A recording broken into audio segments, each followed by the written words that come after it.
અને ભાવનગરમાં અધિકારી પદે પદાધિકારીઓ વચ્ચેના સંકલનના અભાવે પ્રજાના ટેક્સના રૂપિયાનો ધુમાડો થઈ રહ્યો છે. અંદરો અંદર વિવાદમાં નવા પ્રોજેક્ટના કામો ટલ્લે ચડી રહ્યા છે. તંત્રે અનાવૃત છતી કરી શહેરમાં રોડ અને રસ્તાની બાજુમાં નાખવામાં આવેલા બ્લોકનું નખોદ વાળી નાખ્યું છે.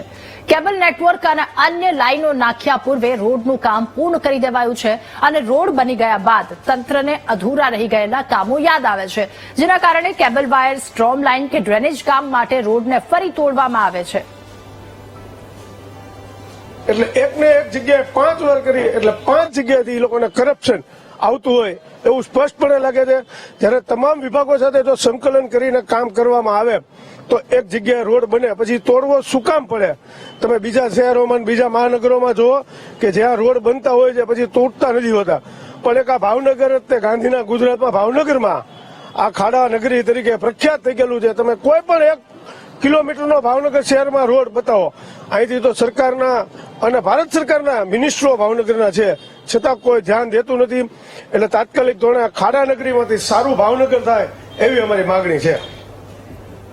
અને ચોમાસા દરમિયાન ભાવનગરની ઓળખ ખાડાનગરની છે, પરંતુ હાલમાં ઉભી થયેલી સ્થિતિ ખાડાનગરની વ્યાખ્યાને સમર્થન આપી રહી છે.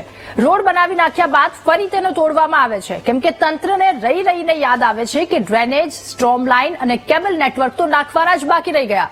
તેથી ફરી રોડને ખોદવામાં આવે છે અને ખોદકામના પગલે રસ્તાઓ પર ઠેર ઠેર ખાડાઓ જોવા મળે છે, જેને કારણે વાહન ચાલકોને ભારે હાલાકીનો સામનો કરવો પડી રહ્યો છે.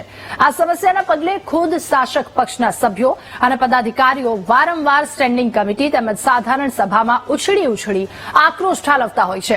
વાસ્તવિકતા પણ એ જ છે કે આવી ભૂલોના કારણે પ્રજાના લાખો કરોડો રૂપિયા વેડફાઈ રહ્યા છે. એવું માનું ભાવનગરના શાસકો અને અધિકારી ભાવનગરના લોકોના પૈસાનું પાણી કરતા હોય સ્પષ્ટપણે વર્ષોથી દેખાય છે. અને આજ સુધી એટલા માટે હું કહું છું કે ભાવનગરમાં એક તો માંડ રોડ બને, રોડ બનાવ્યા પછી હું એવું માનું છું સંકલન દરેક ડિપાર્ટમેન્ટમાં સંકલનના અભાવના કારણે કાંઈક ને કાંઈક રોડ કર્યા પછી તરત 15 દિવસ પછી હું કહું ડ્રેનેજ લાઈન ખોદે છે, કાંઈ વોટર સ્ટ્રોમ લાઈન, કાંઈ પાણીની લાઈન નાખે છે. આ કારણે લોકો, સ્થાનિક લોકોને તો પછી અગવડતાની અગવડતા જ રહે છે. રોડ સારા બન્યા પછી અને ખાસ કરીને હું એક તો રોડ ખરાબમાં ખરાબ ગુણવત્તાવાળી વસ્તુ વાપરવાના કારણે એક તો રોડની સમય મર્યાદા ખૂબ ઓછી અને વધારે હેરાન લોકોને એટલા માટે કરે કે જે સમય મર્યાદામાં રોડનું કામ થવું પડે એ પણ સમય મર્યાદામાં કરતા નથી. એટલે લોકો બધી બાજુથી પરેશાન, હેરાન થઈ જાય છે અને લોકોના પૈસાનું પાણી કરે એ સ્પષ્ટ દેખાય છે. તો ભાવનગર મહાનગરપાલિકા વિસ્તારમાં થઈ રહેલી આ કામગીરીને લઈને સ્ટેન્ડિંગ કમિટી ચેરમેને જણાવ્યું કે શહેરમાં 850 કરોડના વિકાસના કામો ચાલુ છે, જેમાં રસ્તાના કામો પૂર્ણ થયા. પૂર્વે લાગત વિભાગો અને એજન્સીઓ પાસે કોઈ કામ બાકી છે કે કેમ એ અંગે એનઓસી લેવાની પ્રક્રિયા શરૂ કરવામાં આવી છે. આ આવી ગયા બાદ જ રોડના કામો શરૂ કરવામાં આવે છે, પરંતુ ક્યાંક ક્ષતિઓ રહી ગઈ હોય ત્યાં પણ બને ત્યાં સુધી રોડ તૂટે નહીં એ રીતે કામગીરી કરવા માટે સૂચનાઓ આપી છે. હવે કોઈ પણ કામ શરૂ કરતા પહેલા તમામ વિભાગોના એનઓસી લેવા ફરજિયાત હોવાની સૂચના પણ આપવામાં આવી છે. ખરેખર તો ભવિષ્યને ધ્યાને રાખી વિકાસના કામોના આયોજન કરવા ખૂબ જરૂરી છે, પરંતુ સાથે સાથે ભૂલોના કારણે પ્રજાના ટેક્સના પૈસાનો વેડફાટ થાય છે. ભાવનગર મહાનગરપાલિકા અંતર્ગત જે પ્રાથમિક સુવિધાઓ આપવાનું કામ ભાવનગર કોર્પોરેશન કરી રહ્યું છે, જેમાં ડ્રેનેજ, સ્ટ્રીટ લાઇટ, પાણી અને રોડ રસ્તાની બાબતો સામેલ હોય છે.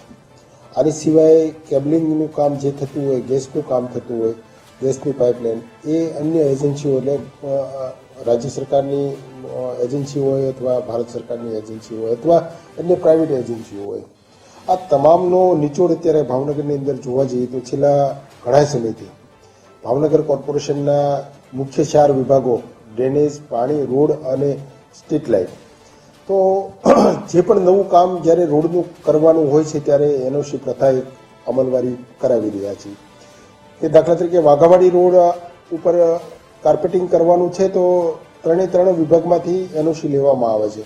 વરસાદની નિકાલના પાણીની લાઈન નથી નાખવાની અથવા ડ્રેનેજ અપડેશન નથી કરવાનું અથવા પાણીની લાઈન નથી નાખવાની, અને આ એનઓસી મળ્યા બાદ રોડનું કાર્પેટિંગનું કામ થતું હોય છે.